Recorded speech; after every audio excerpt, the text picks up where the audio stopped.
Kira, after 15 years with TechVantage, we're restructuring your position, Marjorie Thompson announced, her voice carrying a barely concealed note of satisfaction. She sat across from me in the small conference room, flanked by Denise from HR, both of them wearing carefully crafted expressions of corporate regret. The company is moving in a new direction, Denise added, sliding a manila folder across the table. Your contributions have been valuable, but we're consolidating the research division under the product development team. I nodded thoughtfully, accepting the folder without opening it. Inside would be the standard severance package: 2 weeks for every year of service, continued health coverage for 3 months, and a list of career counseling resources I would never use. I completely understand, I replied, my voice steady. These decisions are never easy. Relief flashed across their faces. They'd clearly expected tears, protests, or anger. After all, I was a 55-year-old woman being pushed out of the tech industry, where youth was prized above experience. What they didn't know was that I had anticipated this moment for weeks, ever since a misdirected email thread had appeared in my inbox last month. We'd like you to clean out your desk by Friday, Marjorie continued, gaining confidence from my apparent acceptance. We'll need your keycard, company laptop, and phone before you leave. Your team will be notified this afternoon. My team. 6 brilliant engineers I had personally recruited and mentored over the years. The same team that had helped me develop the distributed processing algorithm that now powered TechVantage's flagship product, AccountSphere, accounting software used by over 40% of Fortune 500 companies. Of course, I said, rising from my chair. Is there anything else? They exchanged glances, clearly thrown by my composure. Marjorie recovered first. That's all for now. Thank you for making this professional. As I walked back to my office, I passed the glass-walled conference room where the executive team was meeting. Through the transparent barrier, I could see CEO Victor Lawson gesturing animatedly at a PowerPoint presentation titled Q3 Revenue Projections. The same Victor Lawson who had taken credit for my algorithm at last year's industry conference, referring to me only as one of our research team members. I closed my office door and pulled out my personal phone, sending a single text message. It's happening. Friday is my last day. The response came immediately. Perfect timing, contracts are ready, dinner tonight to finalize details? I smiled as I looked at the calendar on my desk. Today was Wednesday. Friday I would leave TechVantage for the last time. And Monday? Monday would be fascinating. That evening, I met Gregory Sullivan at Meridian, an upscale restaurant far from TechVantage's headquarters. As the CEO of Precision Systems, TechVantage's largest competitor, Greg knew the value of discretion. He'd reserved a private dining alcove in the back, shielded from curious eyes by elegant Japanese screens. They actually did it, Greg said, shaking his head after we ordered. I suspected they might, but to cut the very person who developed their core technology. Victor never understood what I actually created, I replied, sipping my water. He saw the implementation, the user interface, the marketing potential, but the underlying architecture, that was just tech stuff to him.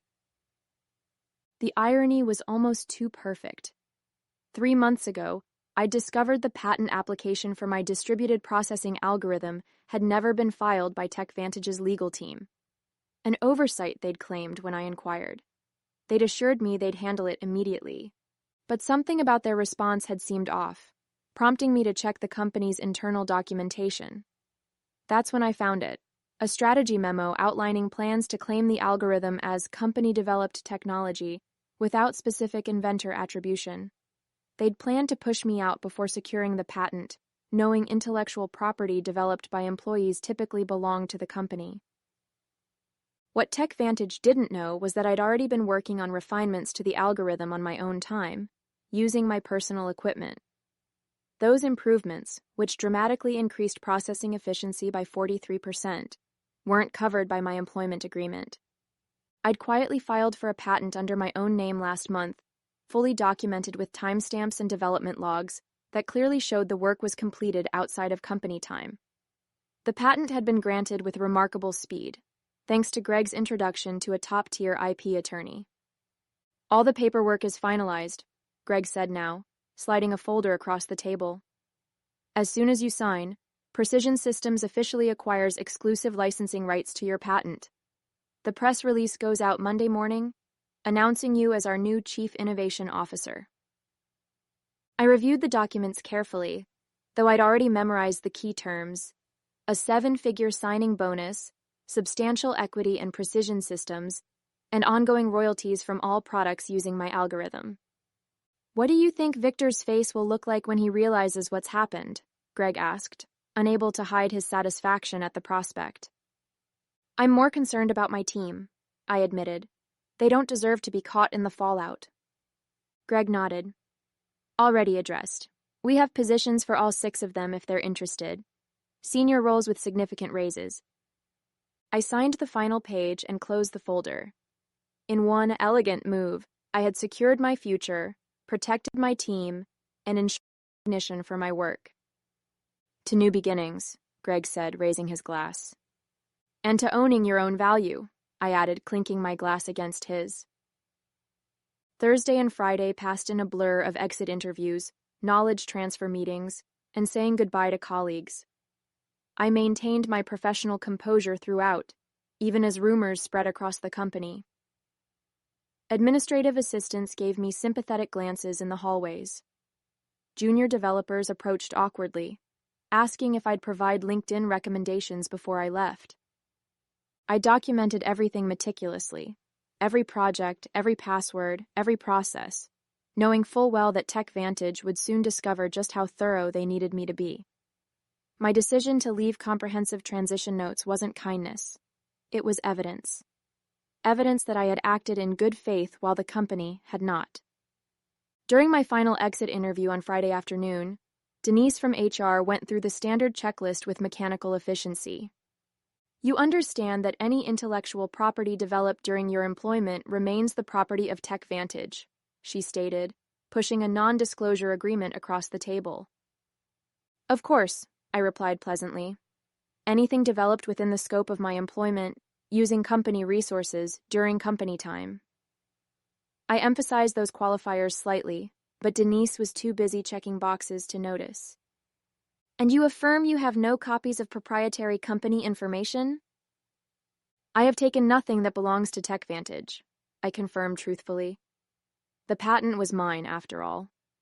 As I packed the personal items from my desk, family photos, a collection of conference badges marking 15 years of industry events, the coffee mug my team had given me last Christmas, Marjorie stopped by, leaning against my doorframe with artificial casualness.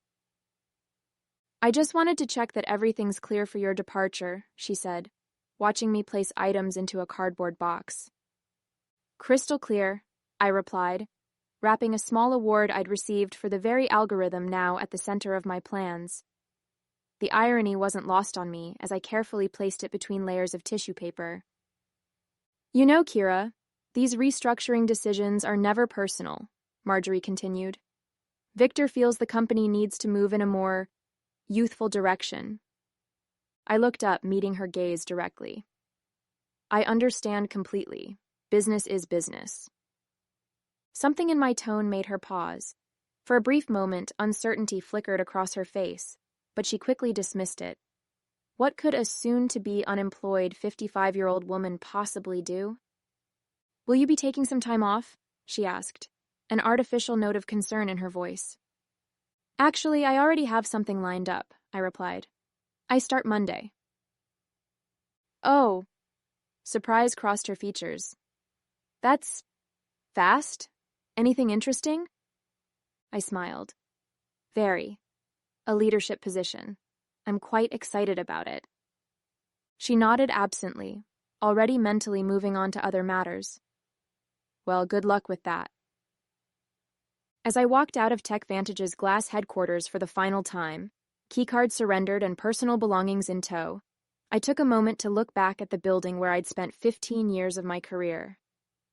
On the top floor, I could see the executive conference room lit up for an evening meeting, likely discussing how to redistribute my responsibilities among younger, less experienced, and significantly less expensive staff. Little did they know that in less than 72 hours, that same room would be hosting an emergency crisis meeting instead. Monday morning dawned bright and clear. I dressed carefully in my new charcoal suit, a power outfit I'd purchased specifically for this day. The Precision Systems town car arrived precisely at 7:30 a.m. to take me to their headquarters, where I'd start my first day as Chief Innovation Officer. The press release went live at 7 a.m., Greg informed me as I settled into my new corner office with floor-to-ceiling windows. Industry newsletters are already picking it up. I've got the communications team monitoring reactions. The announcement had been crafted with strategic precision. Precision Systems acquires exclusive rights to revolutionary processing algorithm. Welcomes creator Dr. Kira Jennings as Chief Innovation Officer.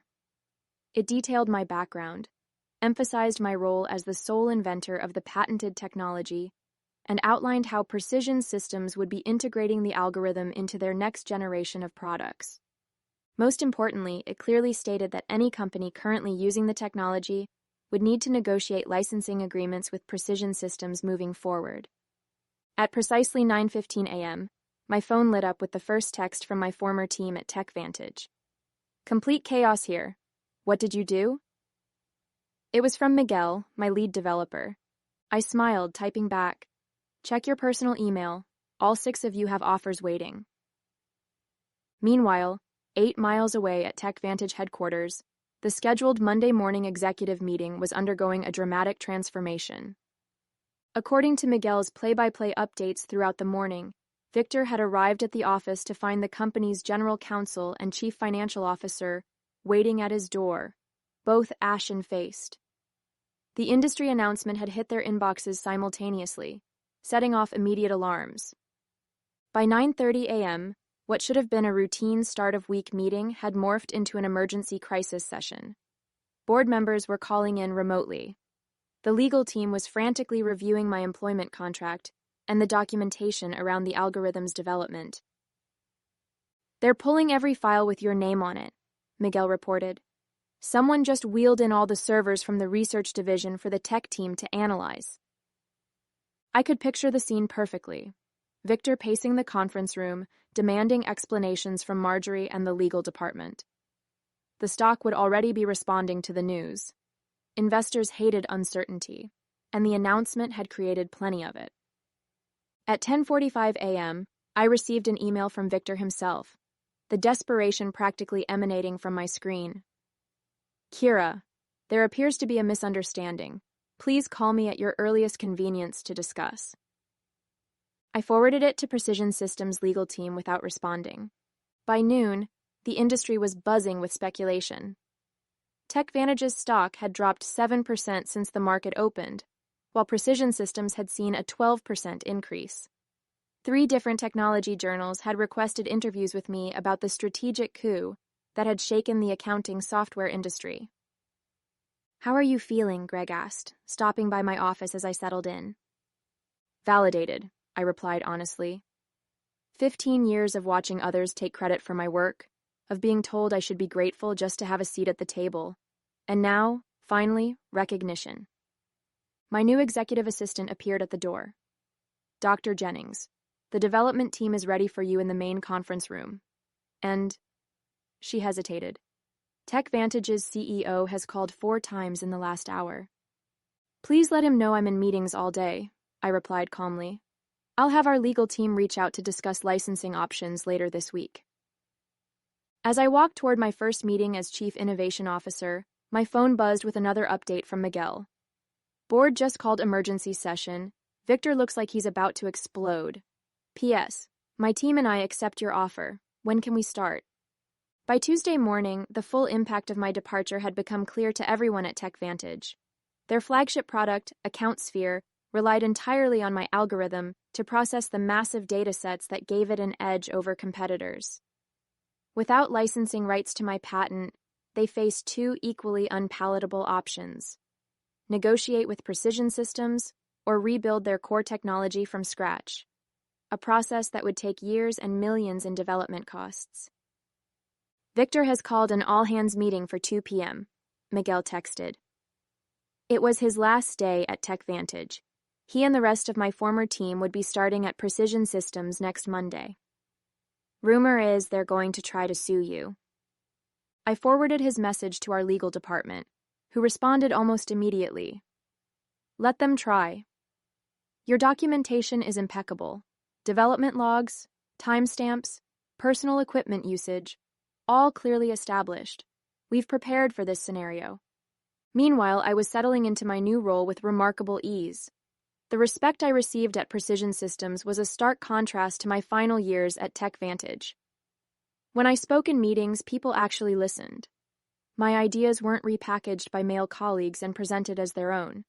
My age and experience were viewed as assets rather than liabilities. The engineering team is implementing your efficiency improvements, Greg informed me during our afternoon briefing. Early testing shows a 51% performance boost, even better than we projected. I had several refinements I never shared with TechVantage, I admitted. After I discovered they were planning to eliminate my position, I saw no reason to give them my best work. Their loss, our gain, Greg replied with a satisfied smile. Speaking of which, the first licensing inquiry came in this morning. Not from TechVantage yet, they're still in denial, but from Dataflow Systems. They're worried about being caught in the crossfire. At 3:30 p.m., Miguel sent a detailed account of Victor's all-hands meeting. The CEO had tried to project confidence, assuring the staff that TechVantage would vigorously defend our proprietary technology. But the anxiety in the room had been palpable.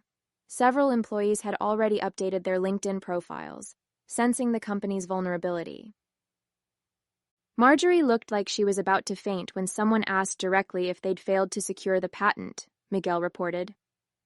Victor cut the question period short after that. By Wednesday, the industry fallout had intensified. 2 major clients had contacted Precision Systems about switching from AccountSphere, concerned about TechVantage's ability to maintain the product without the algorithm's creator. Our stock had risen another 8%, while TechVantage's continued its decline. I received a call from Denise in HR, the same woman who had slid my severance package across the table just days earlier. Kira, she began, her voice carefully professional, I'm calling to discuss the, situation with your patent. We believe there may have been a misunderstanding about ownership rights. I don't think there's any misunderstanding, I replied calmly. My employment agreement clearly states that intellectual property developed on my own time, using my own resources, remains mine. The patent documentation confirms exactly that. Victor was hoping you might consider coming in to discuss options. Any discussions would need to go through Precision Systems' legal department now, I responded. I'm sure they'd be happy to set up a meeting to discuss licensing terms. The silence on the other end spoke volumes. Finally, Denise sighed. I'll pass that along. That afternoon, I led my first formal presentation to Precision Systems' Board of Directors, outlining our technology roadmap with my algorithm at its center. As I stood confidently at the head of the table, not hidden in the back as I had been at TechVantage, I caught Greg's approving nod. By Friday, just 1 week after I had walked out of TechVantage for the last time, the company had entered full crisis mode. Their stock had fallen 23% from Monday's opening bell, triggering concerned calls from major investors. Industry analysts were publishing speculative pieces with titles like, Can TechVantage Survive the Algorithm Crisis? And How One Strategic Blunder May Cost a Tech Giant Everything. Through my industry contacts, I learned that Victor had finally acknowledged the severity of the situation to the board. TechVantage would need to either license my algorithm from Precision Systems, likely at exorbitant rates that would devastate their profit margins, or undertake a complete rebuild of AccountSphere without using any technology covered by my patent. They've started interviewing for a new development team, Miguel informed me during our Friday video call, where we discussed his upcoming transition to Precision Systems. Victor's claiming they can recreate the functionality in 6 months. I couldn't help but laugh. The original algorithm took me 3 years to perfect, and that was with intimate knowledge of the problem space. Exactly. Miguel agreed. Nobody's believing the timeline, especially after your team posted their resignation letters simultaneously. The knowledge drain is massive. That afternoon, TechVantage's attorneys finally reached out to Precision Systems to open a dialogue about potential licensing arrangements. Our legal team, following the strategy we had developed, responded with terms that were technically fair but strategically painful. 3 times the standard industry licensing rate, plus a public acknowledgement of my role as the technology's inventor. They'll balk at the acknowledgement more than the cost, Greg predicted as we reviewed the response in his office. Victor's ego won't allow him to admit he pushed out the person who created their core technology. Then they'll have to rebuild, I replied, and every day they spend trying to replicate my work is another day we extend our lead in the market. The following Monday morning, 10 days after my unceremonious dismissal, I led the first meeting with my newly assembled innovation team, which included Miguel and the other 5 engineers from TechVantage. The energy in the room was electric as we mapped out the next evolution of my algorithm. "This is how development meetings should be," commented Anita, one of my former team members. "At TechVantage, we spent half our time explaining basic concepts to executives who wouldn't listen anyway." "That's the difference between being valued and being seen as replaceable," I replied. "Here, your expertise is recognized." As we wrapped up the productive session, my assistant appeared at the door. "Dr. Jennings, there's been a significant development with TechVantage. Their board just announced an emergency leadership change. Victor Lawson is stepping down, effective immediately." The news spread quickly. Within hours, industry publications were reporting that TechVantage's board had lost confidence in Victor's leadership, following the patent oversight that threatened the company's flagship product. Marjorie Thompson was also out, along with the head of legal who had failed to properly secure the patent. That evening, I received an unexpected email from Richard Donovan, TechVantage's newly appointed interim CEO. Unlike Victor's desperate message from the previous week, this one was straightforward and respectful. "Dr. Jennings, congratulations on your new position. I've been brought in to help TechVantage navigate the current situation. I'd like to discuss a fair licensing arrangement for your patented technology. We're prepared to acknowledge your contributions publicly and make appropriate amends for the oversights of previous management. Would you be available to meet next week?" I forwarded the email to Greg, adding a simple note: Phase 1 complete. His reply came quickly. "Beautifully executed. The board is celebrating your first major victory for Precision Systems. Looks like TechVantage is finally learning an expensive lesson about valuing innovation and innovators." 3 months after my departure from TechVantage, I sat on the stage at the National Technology Innovation Conference, preparing to deliver the keynote address. The audience was filled with industry leaders, technology journalists, and aspiring developers, many of whom now knew my story. "And now I'm pleased to introduce our keynote speaker," the conference organizer announced. "Dr. Kira Jennings, Chief Innovation Officer at Precision Systems and creator of the distributed processing algorithm that has revolutionized data handling across multiple industries." The applause was substantial as I approached the podium. What a difference a few months could make. Last year, I had attended this same conference as part of the TechVantage delegation, seated in the back while Victor gave a presentation about his company's innovations. "Thank you," I began, surveying the attentive faces. "Today I want to talk about innovation ownership and the importance of properly valuing intellectual contributions, regardless of where they come from." My presentation detailed the technical aspects of my algorithm, but also touched on the broader issues of recognition and respect in the technology sector. Without directly mentioning TechVantage, I emphasized the importance of companies protecting their innovators rather than seeing them as replaceable resources. Afterward, during the reception, several young women engineers approached me, seeking advice and mentorship. One of them, barely 30, confided, "Your story changed how I document my work. I started keeping detailed logs of my development process on personal time." "Smart," I replied. "Your innovations deserve protection." As the evening concluded, I checked my phone to find an industry news alert. TechVantage had finally announced the licensing agreement with Precision Systems, acknowledging me by name as the algorithm's creator. Their stock had stabilized, though at a significantly lower valuation than before my departure. 1 year to the day after being told to clean out my desk, I sat in my spacious office at Precision Systems, reviewing the quarterly innovation report. Under my leadership, the company had released 3 groundbreaking products built on my algorithm, capturing significant market share from TechVantage and other competitors. A knock at my door interrupted my analysis. It was Greg holding a bottle of champagne and 2 glasses. "Happy anniversary," he said, setting the glasses on my desk. "The board asked me to share the news with you personally before the public announcement. Precision Systems has officially surpassed TechVantage in market valuation for the first time in company history." I smiled, feeling not triumph but a quiet satisfaction. That's what happens when you value innovation properly. As Greg poured the champagne, my assistant delivered a sleek envelope. Inside was an invitation to speak at Women in Technology's annual Leadership Summit. The topic: Owning Your Intellectual Value, How Proper Documentation Changed an Industry. "You've become something of an icon, you know," Greg commented, noticing the invitation. "The story about the executive who didn't recognize what she had until it was gone has become a cautionary tale in corporate boardrooms."